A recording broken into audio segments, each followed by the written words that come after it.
Yo, sa mga kaibigan, this is your boy Jeriel. Ito yung channel ko, JK Vlogs. Ako'y nagbabalik. Ngayong araw, babahagi ko lang konti itong short tutorial about parang rotoscope effect or para siyang masking effect na pwede mong magamit para maglagay ka ng text or any object or any graphics or any video behind sa isa pang video. So example natin, itong video na to, nasa airport. So moving shot siya. Tapos lalagyan natin ng text. So itong text, as you can see right here, nasa itaas siya ng video. Nakapatong siya. So in this case, para may wow effect, gagamitan natin ng masking, parang rotoscope effect, para malagay natin yung text behind sa video, behind sa window.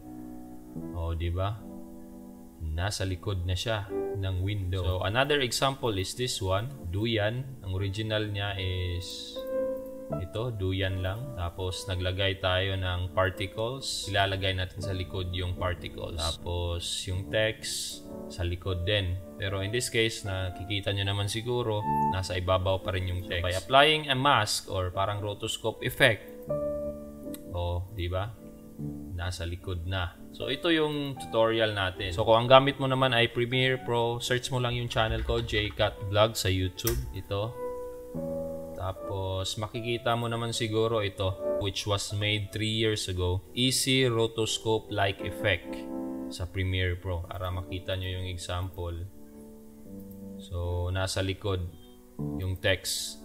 So as I am moving, merong nagre-reveal ng text. So follow nyo lang yung video na to kung Premiere Pro yung gamit nyo. But in this tutorial, DaVinci Resolve yung gagamitin natin. So let's start with the first one. Copy muna natin yung orig na video. Saka copy natin yung text sa ibabaw. So ayan na, nasa ibabaw yung text. First layer yung video, original video. Second layer yung text. Pangatlong layer, copy mo ulit yung original video.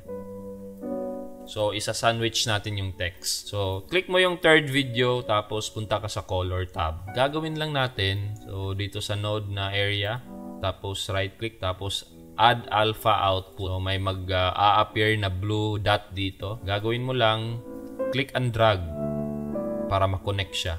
So punta ka lang sa qualifier. So dito qualifier. Gagamitan natin ng luminance. Para siyang masking based on luminance. So based on the level of white and black. So in this case, tatanggalin natin yung white. So ibababa natin yung white. So para makita natin yung effect, click natin yung itong button na to, which is highlights. So as we keep on dragging, makikita nyo natatanggal yung area ng highlights. Itong part na to na grayed out, parang na-mask out na siya. So hindi na to makikita. So kung ibabalik natin sa timeline natin, then disable natin yung video layer 1 tapos video layer 2, makikita nyo na black out na. So wala na siyang information dito na area. So kumbaga kung ibabalik natin yung text, makikita nyo nasa likod na siya ng video layer 3. So yun. So ang dali-dali lang. Of course, you can take your time and then refine yung selection mo para magmukhang legit na nasa likod talaga yung text. You can feather it out, high soft. Tapos balik ka ulit dito, tingnan natin. I think satisfactory naman tong resulta. Try natin gawin yung second video. Ganun din, text muna natin, unahin natin yung text.